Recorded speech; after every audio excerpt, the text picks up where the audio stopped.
Welcome to another episode of Talks with KG, where we keep it real and nothing else but real. And tonight we have another special guest. You know, since I've been on this journey of podcasting, you know, a few people been reaching out to KG, you know, lending us support and that kind of vibes. People who in the same space and probably also share the same passion. You know, and for people who know KG, you know me, I don't really like people too much, you know, because I just come with certain types of energies and certain types of intentions, you know, but sometimes when you feel somebody's energy, as I always say, real recognize real, you know. So tonight I want to introduce someone that, you know, been supporting the dog along the journey, you know, and I appreciate it. She's also a podcast host, entrepreneur, you know, and as she says, somebody that shake, what you say? Movers and shakers. Moves and shakes, you dig?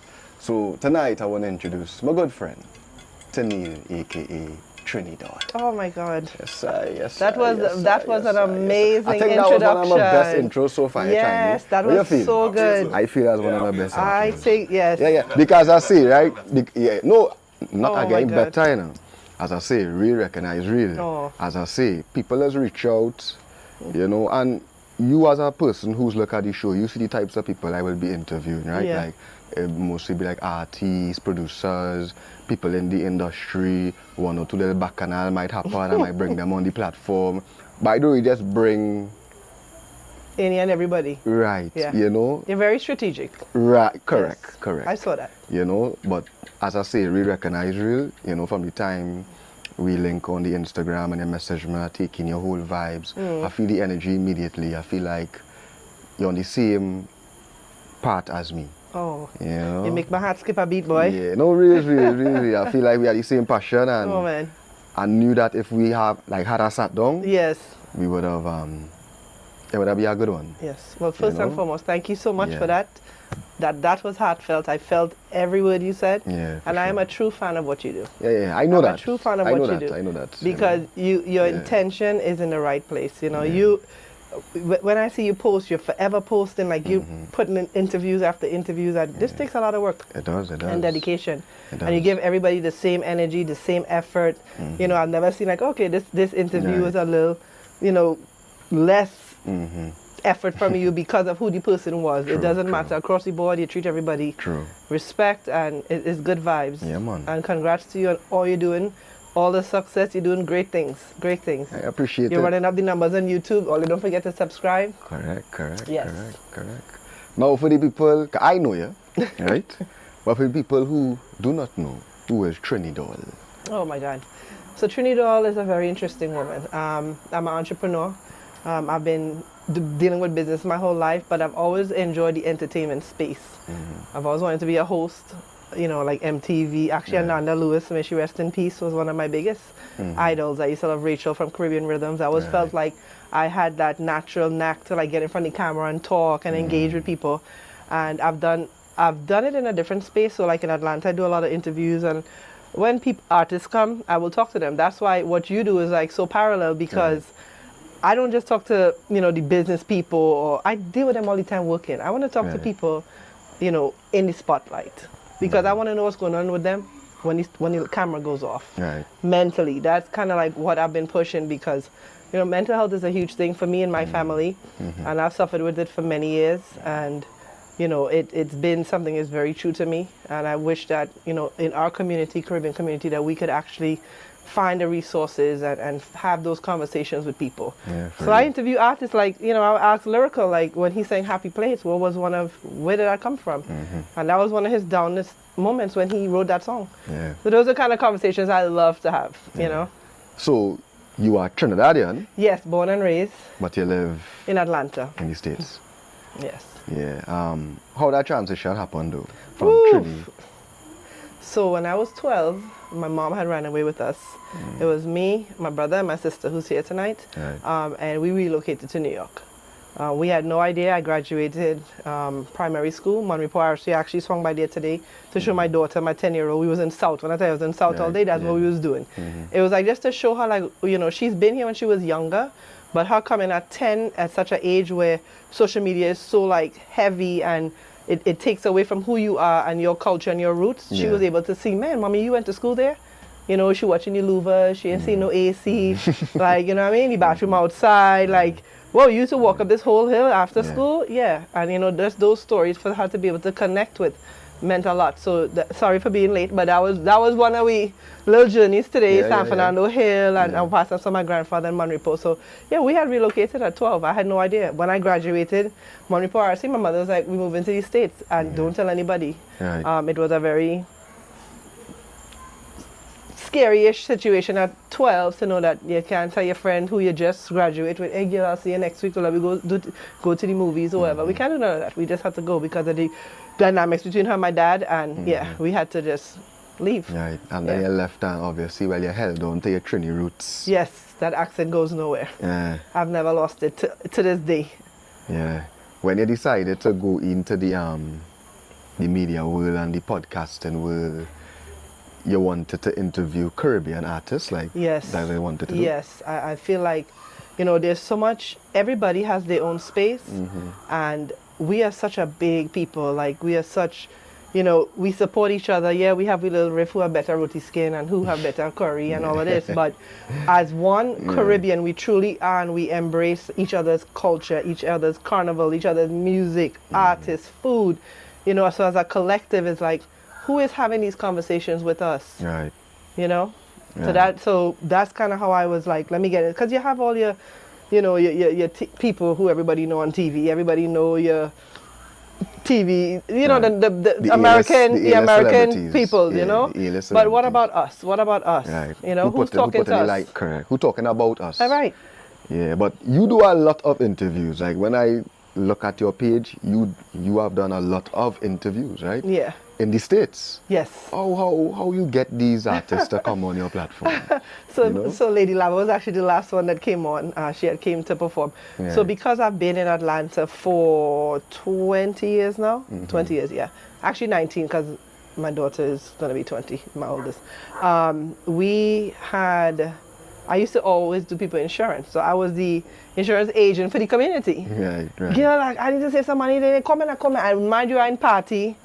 You know, a couple smokes in and drinking, and I still networking because I'm a natural networker. You know, that's what I love to do. And I went from that to, you know, getting into hosting. And hosting in Atlanta is very different than most places. Like hosting here is more like maybe MCing, right? Hosting, of course, is like club appearances. Yeah, like club appearances, that type of stuff. But then I was like, yes, I know I have a pretty face. Everybody have a pretty face, but I have something else. I want to talk. And I have those conversations with people. So, you know, I kind of created my own thing, and I worked with other people before, and I say, you know what, I'm going to do my own thing.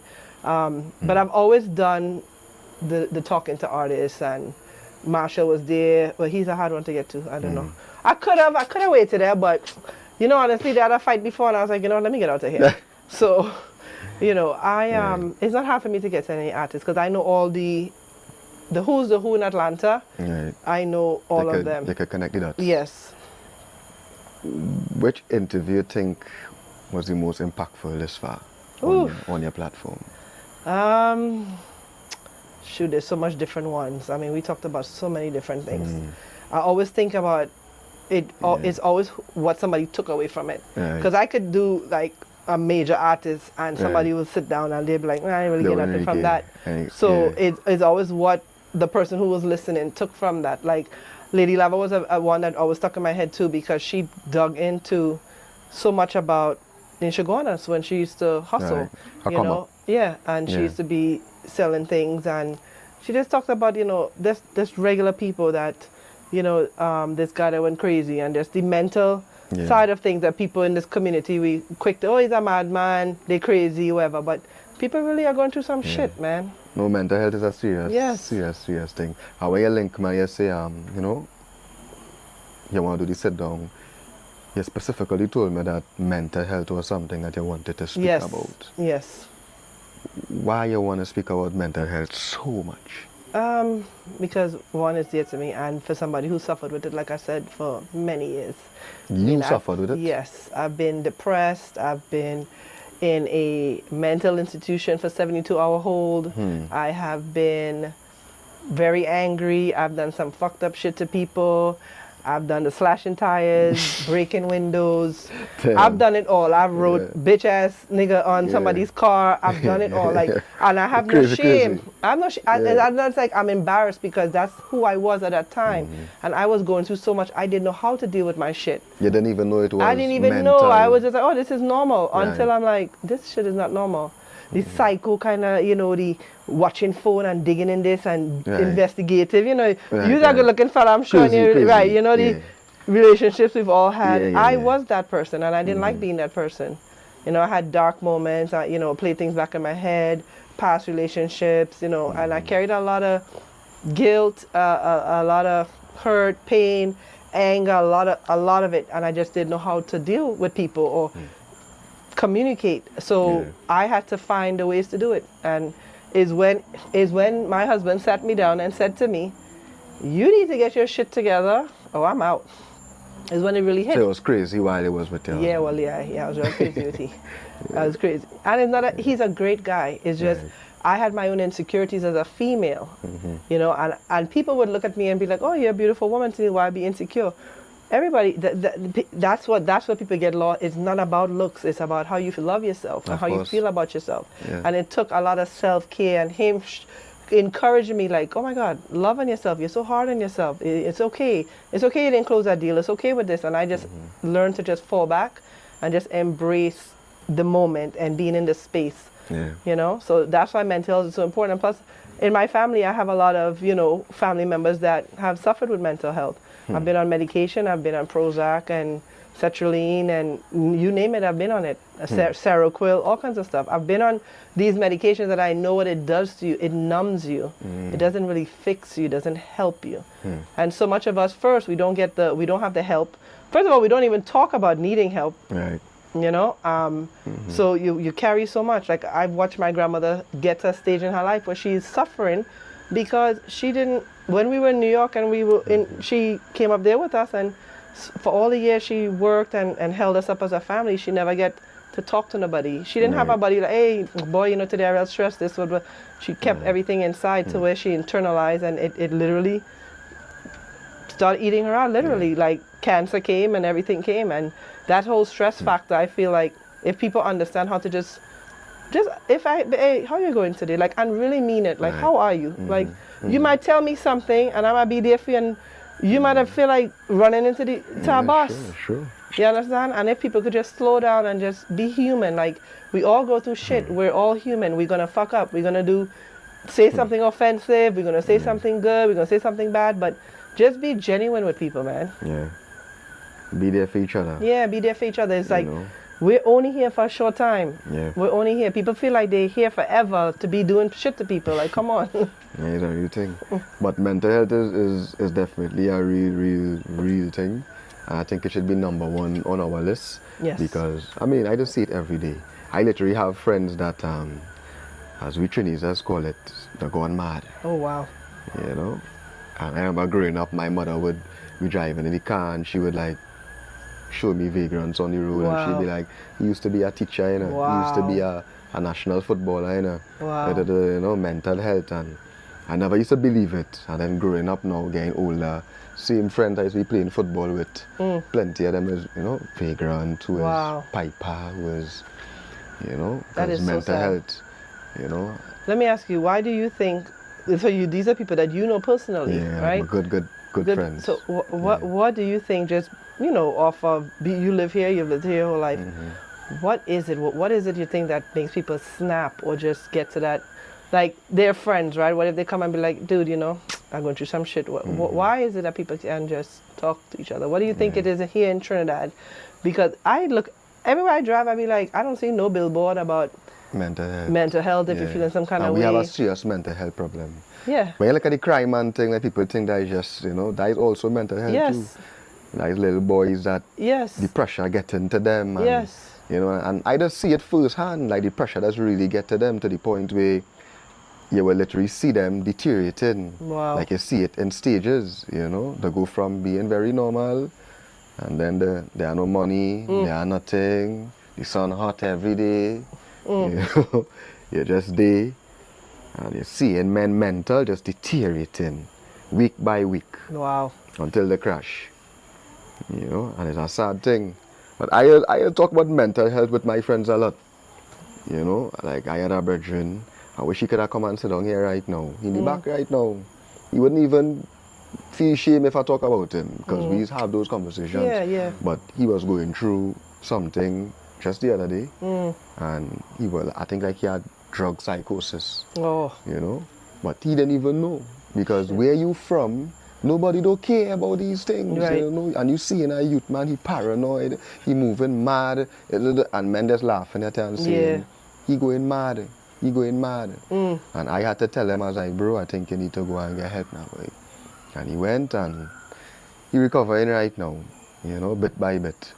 But I just see it every day, you know, different forms of the youths, literally.